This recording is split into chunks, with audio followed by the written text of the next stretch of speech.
Hello and welcome to Dragnet Live from OTRGold.com. If you heard me start my intro a little bit early, the thing didn't transition right away. Normally it transitions right at the end of that song, but there was like a 1 to 2 second delay on there, which was odd. So I'm off my game already. Monday morning. If this is your first stream, we're here every Monday, Wednesday, and Friday at 9 a.m. Pacific, listening to one episode of Dragnet until we have listened to all 310 episodes currently available. Today's episode is episode 226. The title is The Big Brink. And in today's episode, we're Detective Sergeant assigned to robbery detail. A gang has hijacked and robbed a bank truck. They've stolen over $100,000. So this is 1953. So 100,000 is going to be like probably closer to 800,000 or $1 million. I'll double check that and throw that in the chat here once we get started. There's no lead to their identity, and our job is to get them. Today's episode aired December 15th, 1953. And before we dive in today, I want to just fill you in on what's going on. This weekend was good. So a couple things. I got some orders for the Christmas ornaments. If you're interested in that, which I'm gonna go grab one and show one on screen at the end. I don't have one around me now. We've got a couple orders. Got to finish those and get them out. If you look in the community tab, you can see it. It's a laser cut out of wood, a laser cut Christmas ornament that is a replica of a GE J82 radio from the 1930s. It's cool. It's three-dimensional, and on the back, I'm gonna inscribe the OTR Gold logo. Got some orders for that over the weekend. Gonna get those out today. If you would like your own in time for Christmas or in time for, if you have a Festivus tree or, I don't know, Addie, tell me, is there ornaments for those that celebrate Hanukkah? Is there you don't put Hanukkah, you don't put ornaments on a menorah, but is there some use for ornaments during the Hanukkah uh, celebration? Let me know. Either way, you can trim off the little top part that hooks onto the tree and just keep it as like a little thing on your desk. It's cool. I'll share a picture. Sam, thanks for coming in with the background information. Let me show this. For 100K in 1953, it's just about $1.2 million in 2025. So these guys are stealing a lot. And I'm actually surprised if they're carrying around, how much do you think is being carried around in the Brinks trucks that we see on the road today, like the armored trucks? Are they carrying around like over $1 million in those things? Seems pretty crazy. But yeah, check it out. Thanks, Sam. Okay, the other thing I want to tell you is, I tend to get some crazy ideas, and then I think, well, okay, like what's the worst thing that can happen? I'm going to reach out to someone and ask for something. The worst thing that can happen is they say no. Maybe second worst thing is they never get back to me. But if I'm prepared for those outcomes, then I should just do it. And I'm fine with those outcomes, and I should just do it because there's a chance, even if it's a very small chance, that they might say yes. So I think sorry, I read this. I think they're cashless now. Thanks, Mary. Talking about the Brinks trucks. Sorry, guys, I'm all over the place. But so I was listening to a podcast the other day. I don't know if I've shared what the podcast is yet on a stream. But let's just say it's based on a classic character that you all know, I'm sure, and it's narrated by Hugh Bonneville, who plays Lord Grantham in the Downton Abbey series. He's in Notting Hill with Hugh Grant. He's in many other things. But I was listening to the podcast. One, he does a great job with the narration. He also does the voicing of all these characters. And I thought, man, I got lucky calling Peggy Weber out of the blue, and she herself picked up the phone. I'm like, I'm just gonna reach out to see if I can talk to Hugh Bonneville. So I don't have his direct number. It's obviously not anywhere that I can find on the internet. I don't have his email, but I reached out to the production company that did the podcast, and surprisingly, like in a very good surprise, things seem to be progressing that direction. Haven't gotten to a yes, haven't got to like an agreed upon interview, but there's a chance that this might happen. So keep your fingers crossed for me. Hopefully, I can get to a yes and we can set up a time to interview Hugh Bonneville about this work on this podcast series that he's doing that is well within that fits well in this OTR community. So that's all I'll say about that. I don't want to spoil too many things. If I do get a yes, I want to kind of share the whole thing later. But yeah, keep your fingers crossed for me. Hopefully, we get some traction on that, and I'll keep you all posted. I know it took me. I was teasing the Peggy Weber thing for a while. That kept getting delayed. So I don't know if this is going to be a short resolution or if it's going to take some time, but I'm going to keep after it. So stay tuned. Hopefully, it's Downton Abbey. Is there a Downton Abbey podcast? Um, I mean, he's obviously fantastic in that role, but it's not Downton Abbey. But if you haven't seen that show, it's period piece. It's good. But who hasn't seen that show, right? Okay, anyway, here we go. I'm going to pull up episode 226, back to the Dragnet stuff. And don't forget about that ornament if you want it. I'm going to be making some today and shipping them. So if you want to drop yours in, go check out shop.otrgold.com. Okay. And then, last thing. I almost forgot to do shout out for everyone in chat. Shout out to Chris, Scrambler 390. Chris, Ronnie, Nell, So Over It. Sorry, Paul. Chris Piono. I don't know how you say I really wish YouTube would go back to the names, not the usernames. Ronnie, So Over It. I've said this already. Mary, Andrea, Sam. Thanks for being here today. Jason, if you'd like to join us in chat, make sure you're watching this from the OTR Gold YouTube channel. If you're watching this from the Old Time Radio Archive, click the link in the description. It'll take you over there. Cool. Now I'm going to share my screen into episode 226. I keep forgetting to get my website back up. So this is what we got to deal with. I'm streaming my old YouTube videos. Doing a YouTube stream to stream my old YouTube videos. Fun times.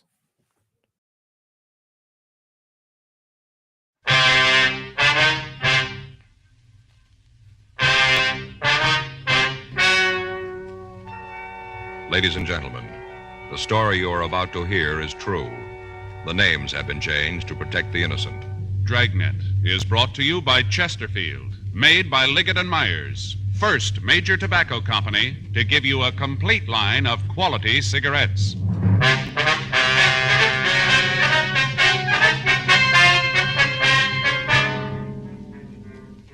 You're a detective sergeant. You're assigned to robbery detail. A gang has hijacked and robbed a bank truck. They've stolen over $100,000. There's no lead to their identity. Your job?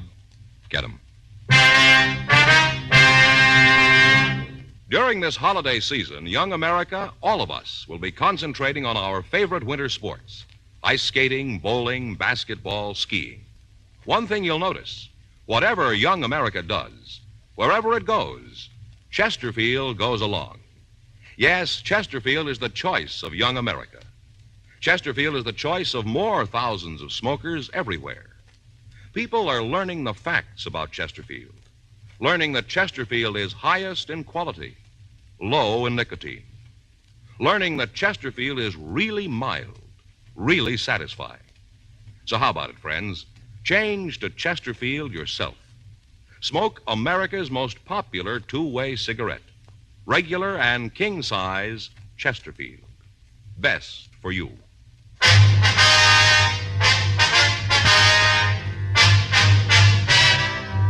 Dragnet, the documented drama of an actual crime.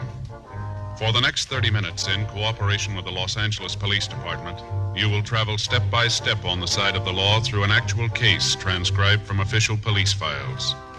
From beginning to end, from crime to punishment, Dragnet is the story of your police force in action.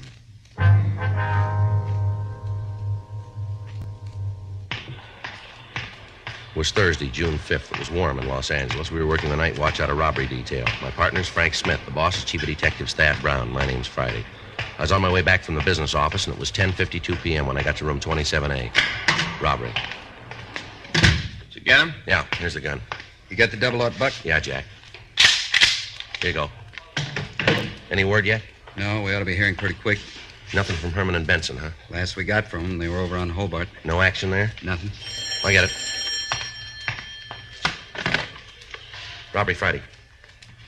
Yes, ma'am. That's right. Well, when was this? No. No, that's a burglary. If you'll hold on just a minute, I'll have you switch them. Yes, ma'am. Hold on just 1 minute. Would you give this call to 2524, please? That's right, burglary. Thank you. Woman who wants somebody to come out and talk to her about her husband's work pants being taken from the clothesline. You should have gone out. Yeah. You got a cigarette? I'm fresh out. Here you are. Got a match? Yeah, thanks. Well, you might as well sit down. Take it easy. We got no idea how long we're going to be here. Guess so. You know, I'm still not real sure about how this tip came in. You want to fill me in?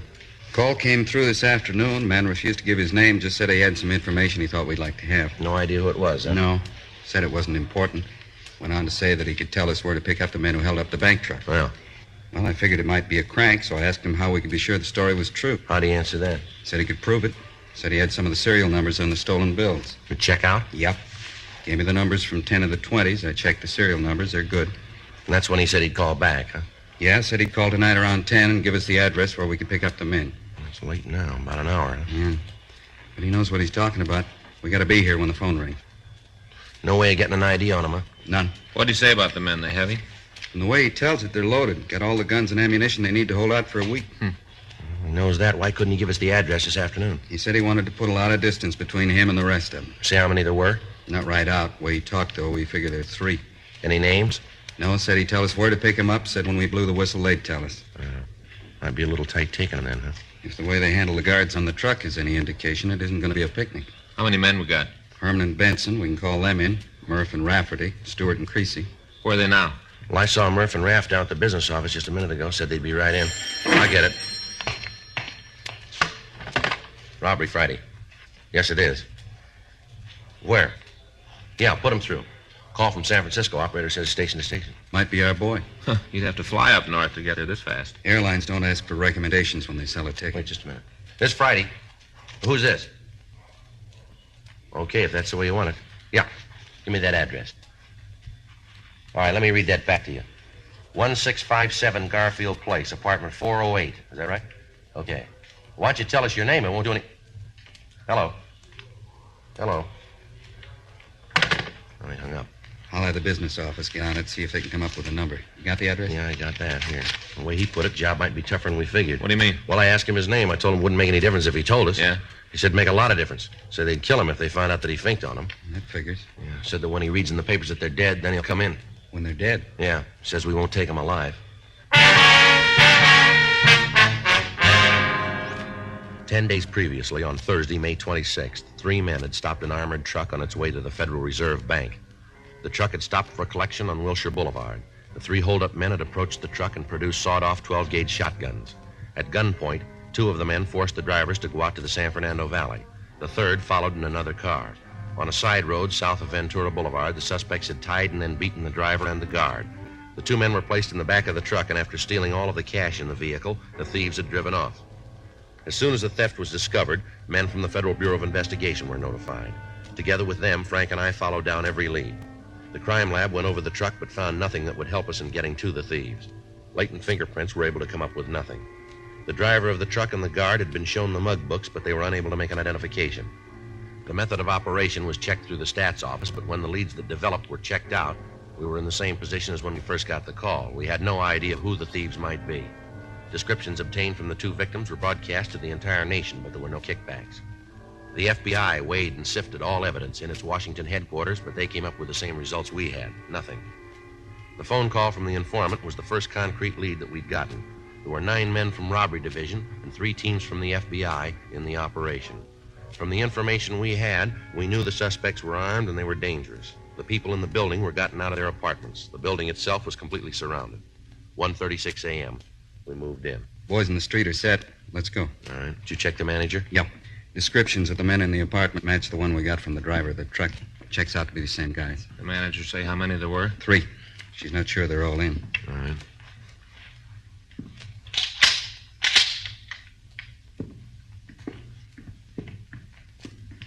Sounds like somebody's moving around in there. Yeah. You ready? Yeah.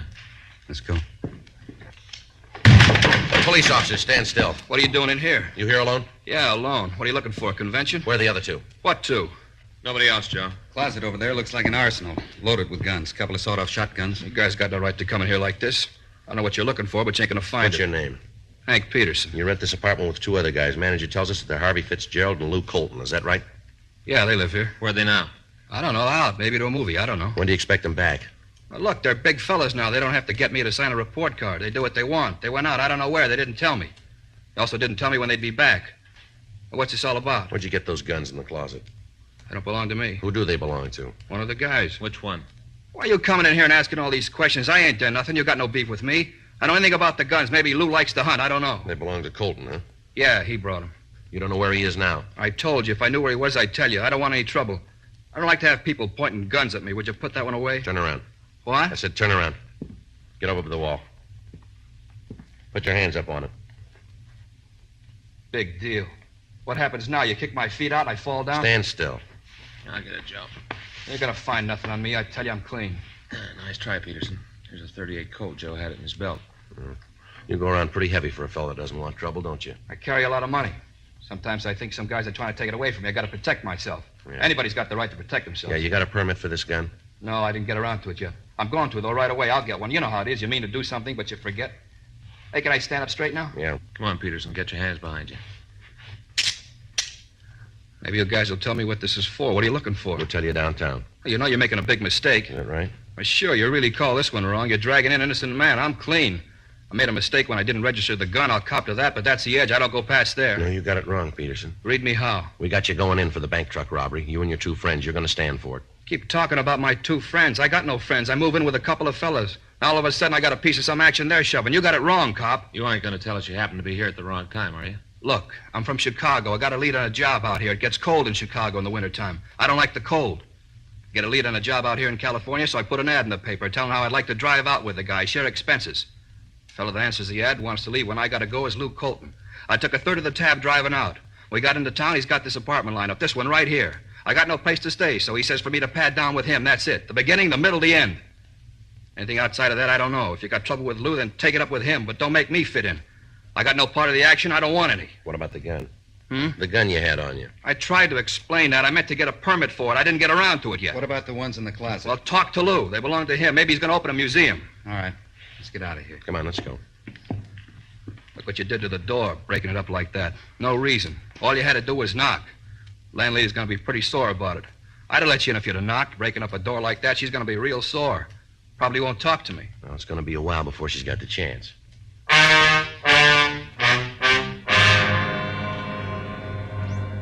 While Frank and I took Henry Peterson downtown, the other officers from robbery maintained the surveillance on the apartment. Because of the construction of the building, it was impossible to wait inside of the room. However, all of the entrances were covered.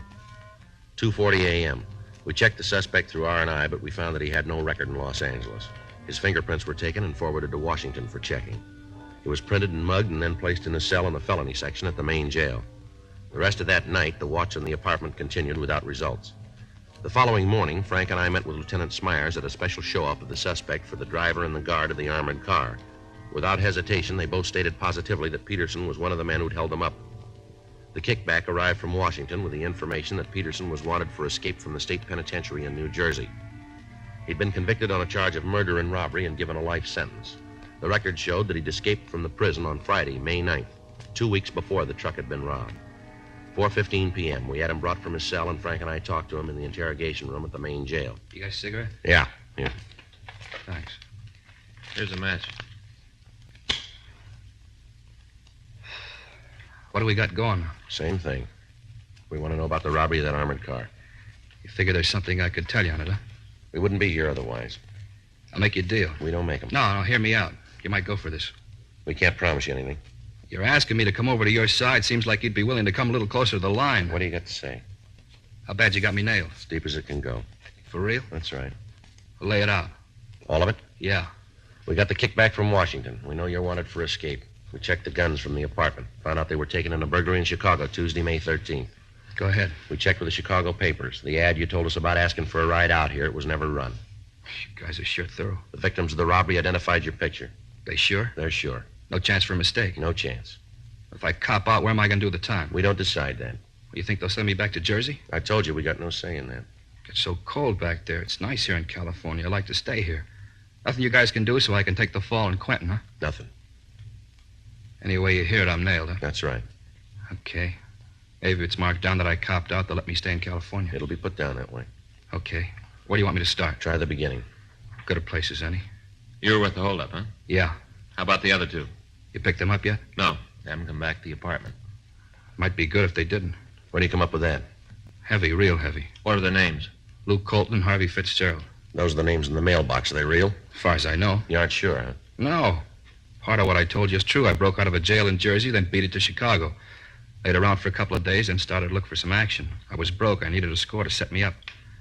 Sitting in a bar down on State Street one night, and I met Lou and Harvey. They tipped me to the job out here. You mean they came all the way out here to pull the one job? Yeah.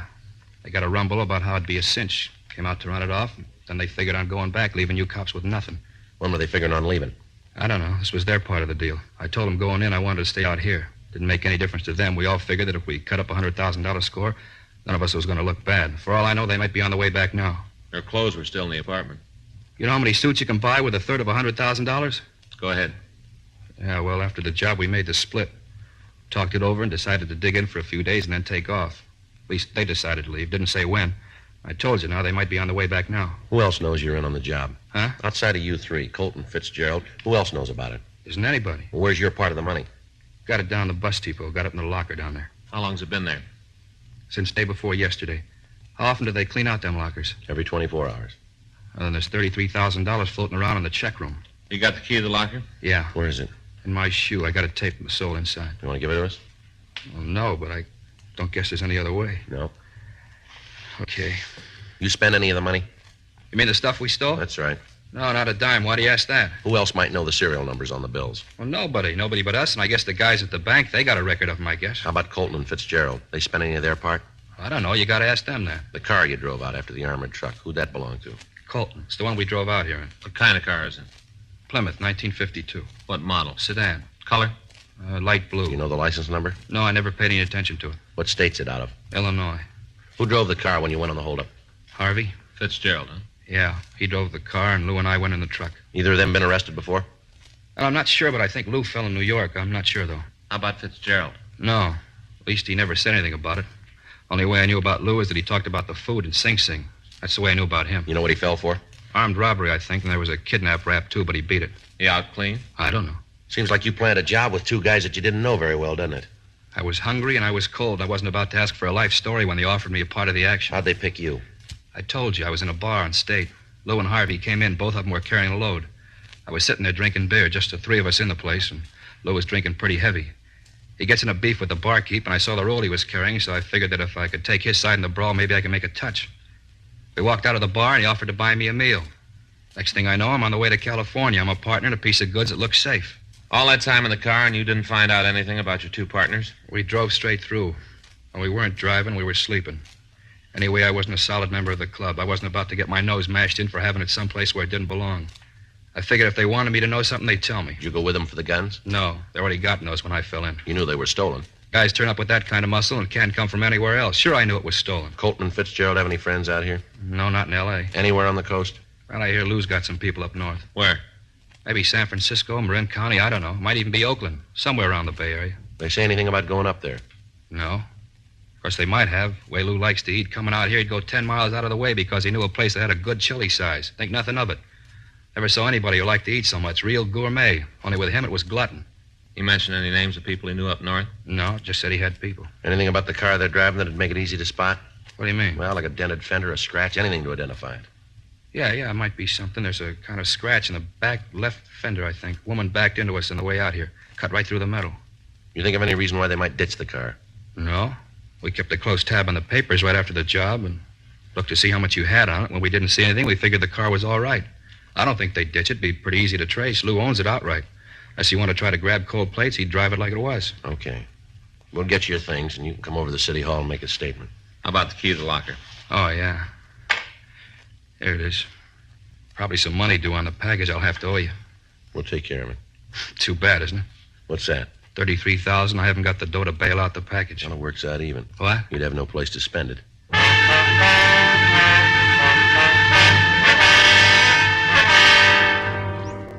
An immediate APB was gotten off carrying the names and descriptions of the two suspects, also a description of the car. A radiogram was sent to DMV at Illinois, requesting the license and description of any car registered to a Lewis Colton. While Eleanor Eastlack took Peterson's statement, Frank got in touch with the telephone company. They'd finished checking the phone call we'd gotten from San Francisco, but the information they gave led us no farther toward apprehending the suspects. The call had been made from a pay booth in the ferry terminal building. We got in touch with the FBI and filled them in on the developments. As a result of Peterson's statement, the number of men maintaining the surveillance at the apartment on Garfield Place was cut to one team working days and one team working the night watch. We put a call in to San Francisco and talked to Chief of Inspectors James English. We filled him in on what had happened. He assigned Inspectors Sutton and Zimmerlin to work with us on the case. 5:46 p.m. We checked out a trip car and we left for San Francisco. It took us a little under 10 hours to drive the 405 miles between the two cities. At 4:03 a.m., we stopped in Oakland and put in a call to the San Francisco Police Department. How much? Yeah, just a minute. Frank, you got a quarter? Yeah. Thanks. Here you are. 264, please. Hello, this is Joe Friday. Yeah. You got a message there for me from Charlie Sutton or Jules Zimmerlin? Yeah. No, we just got in. Yeah. Oakland. What? Just a minute. You see that street sign up there? Yeah, wait a minute. 5th and Poplar. 5th and Poplar. Yeah. No, we're coming right over. When was this? I see. Well, if Charlie calls in, tell him that we're on the way, will you? Right. Thank you. Well, we're almost too late. What do you mean, they got a lead? Sutton and Zimmerlin called in 30 minutes ago. Yeah. They got the car waiting for the suspects now.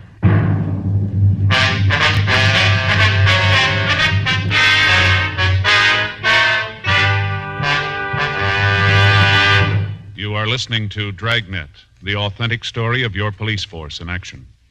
There are good reasons why thousands of people are changing to Chesterfield every day.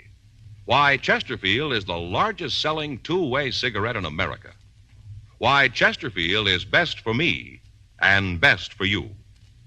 To sell a product, you have to make it good and keep it good. What do the latest reports show about Chesterfield? Well, our research laboratory has compared it with the leading cigarettes in the country. Chesterfield is highest in quality, low in nicotine. People these days want facts. When you want people to use your product, you have to tell them what effect it has on people who do use it regularly. That's why a doctor has examined for almost 2 years a large group of Chesterfield smokers. 45% of them have, on the average, been smoking Chesterfields for well over 10 years. What is the effect on these people from smoking Chesterfield? No adverse effects to the nose, throat, and sinuses, says the doctor, from smoking Chesterfield. Consider Chesterfield's record with those smokers, with millions of other smokers throughout America. Another good reason for you to change to Chesterfield. Regular or king size, Chesterfield is best for me and best for you.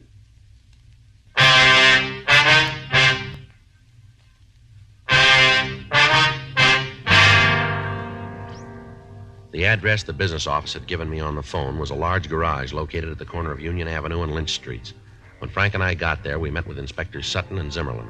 They told us that when they'd gotten the APB, a call had gone out immediately to the officers in the city to be on the lookout for a 1952 blue Plymouth with a dent in the left rear fender and carrying Illinois license plates. The suspects had parked the car in a no-parking zone on O'Farrell Street between Taylor and Mason Streets. At the peak hour of traffic, the car had been towed away from the parking place and left in a garage. While it was in the garage, the information on it had been received from our department, and an immediate stakeout was placed on it. We felt reasonably sure that the suspects would return for the automobile. They had no reason to think that there might be anything wrong. The address of the garage had been left so that they might find the car. All that would be necessary to release it would be the payment of the fine for overtime parking along with the towing and garage fee. The garage itself was a large building. It provided 4 stories for parking. The suspect's car was on the basement level. We were able to keep watch on it from a small office near the exit ramp. The attendants were instructed to act as if nothing was wrong when the suspects came in. Once we knew that they were in the building, the entrances and exits would be blocked and they would be taken into custody. There was nothing to do but wait. 5:30 a.m., no sign of Colton and Fitzgerald. 6:15 a.m., Frank went out and brought back some hot coffee. 6:45, 7 a.m. People began to come into the garage to get their cars, but not the 2 suspects. The later it became, the more difficult it would be for us to take the 2 men into custody. If there was going to be any shooting, we'd be in a bad position with civilians in the range of fire. 7:30, 8, 8:04 a.m. Somebody coming down here. Yeah. You see who it is? No. Jules. Yep. You and Charlie want to cover the other side? Right. And watch it. We should be able to get a pretty good look at him. Yeah.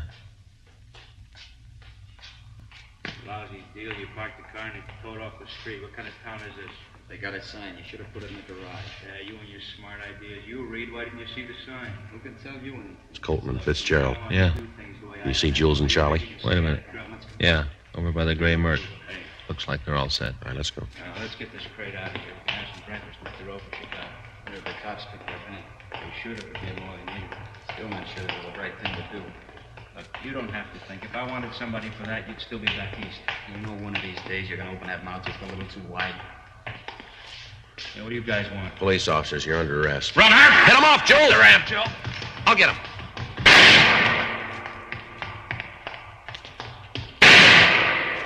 Colton, this isn't the way out. You follow your own map, Pop. The doors are blocked, Colton. You're in here for good. You're wearing the wrong kind of glasses. I'll get out. Now, look, we got you for robbery. Don't make it any more. Joe? Yeah. He's over in the corner. How about Fitzgerald? Sutton and Zimmerman got him. 2 of their guns in their lap. On no part of trouble. Colton doesn't figure it that way. I'll try to get around him. All right, watch yourself. Keep those people back out of the doorway. Go on, Frank. I'll cover you. You come near me, Cub, I'll kill you. There's 3 more, Colton. You aren't going to get by all of us. Your partner quit. Why not be smart like him? He's not smart, he's scared. All right, Colton, I'm coming to you. You do and you'll be dead when you get here. Throw down that gun. Colton! Colton! You see him, Joe? No. Take it easy, Joe. Colton. How about it? He's hit. I can't tell how bad. He's still got the gun. Colton! You can hear me? Throw that gun out here. Nothing. Come on. Better call an ambulance. Right. Never should have taken us. Better take it easy, Colton. You're hit where it shows. Never should have taken us. 2 of you, 2 of us. You got it wrong, mister. Huh? You were outnumbered going in.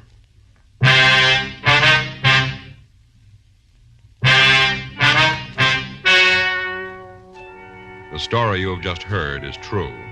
The names were changed to protect the innocent. On September 18th, trial was held in Department 92, Superior Court of the State of California, in and for the County of Los Angeles. In a moment, the results of that trial. Now, here is our star, Jack Webb. Thank you, George Fenneman. The Chesterfield Christmas carton is the most talked about gift of the year. It features the covered bridge, which of course inspired the Kissing Bridge song, now a highlight of the Radio City Music Hall Christmas show. The carton itself is featured in most of the 1,300,000 retail tobacco stores coast to coast. This Christmas, do what I'm going to do.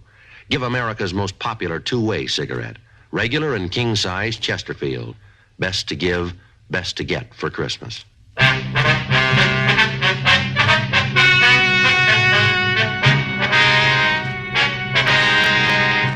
Harvey Ned Fitzgerald and Louis Jeffrey Colton were tried and convicted of kidnapping, robbery in the first degree, and violation of the Dangerous Weapons Control Act. They were found guilty and sentenced as prescribed by law. Kidnapping is punishable by imprisonment for a period of from 1 to 25 years in the state penitentiary. Robbery in the first degree by imprisonment for a term of not less than 5 years. Violation of the Dangerous Weapons Control Act by imprisonment in the state prison for a period of not less than 5 years. Henry Vincent Peterson was remanded to the authorities of New Jersey for completion of his sentence. A hold was placed on him by the state of California in the event he is paroled. Be sure to read the current issue of Photography Workshop for an interesting and informative look behind the scenes with Dragnet. That's Photography Workshop, the current issue.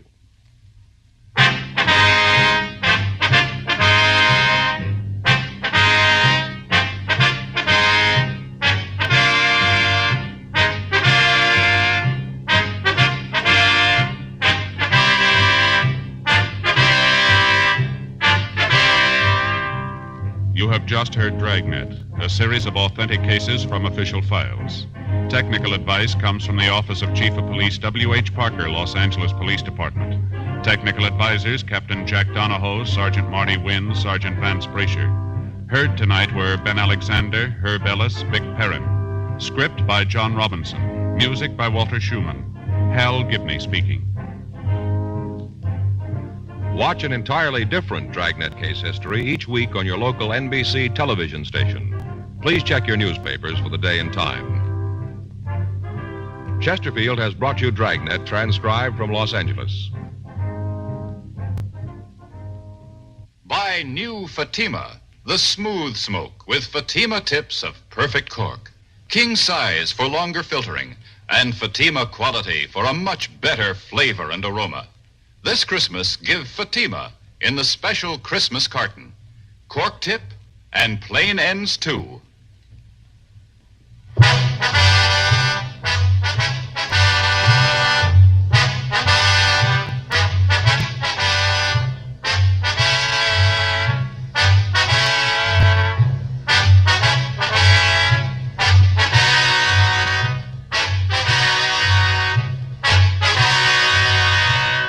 Hear Merrill Muller and the news next on the NBC Radio Network. All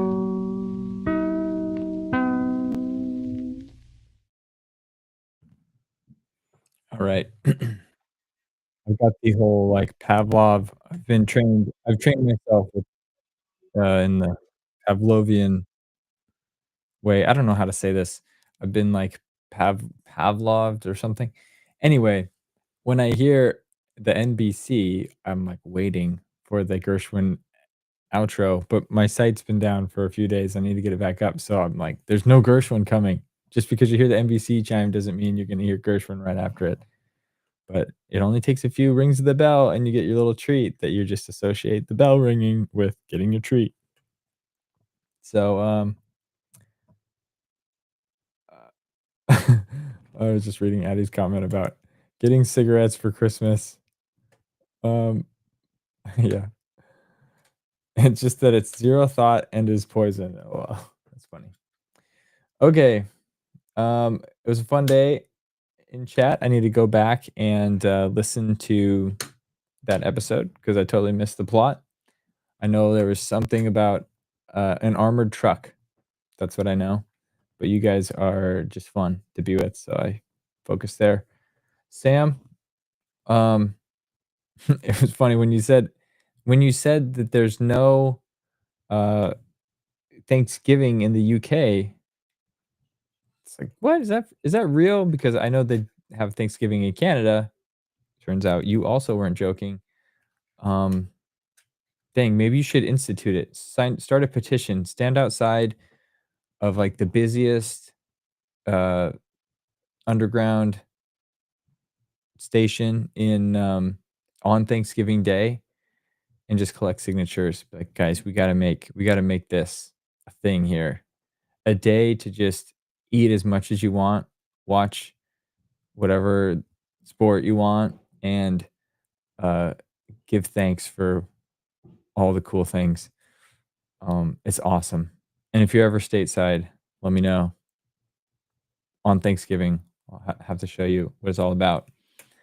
Okay.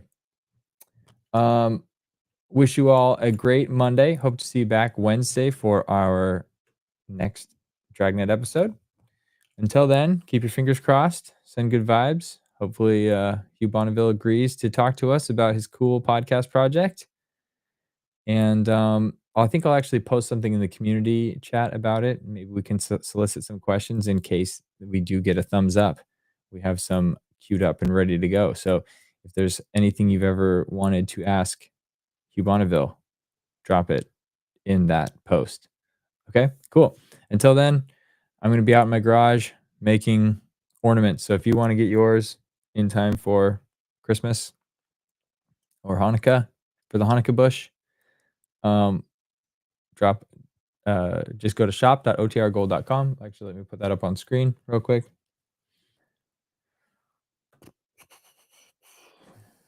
Do I not have it? Are you kidding me? Look at this. I'm not prepared to do that. That's a fail. Hang on. 1 second. I'm doing this right now.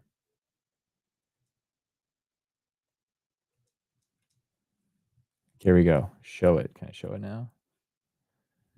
I just made one. Get channel merch. Shop.otrgold.com. Cool. Until then, thank you all. See you on Wednesday.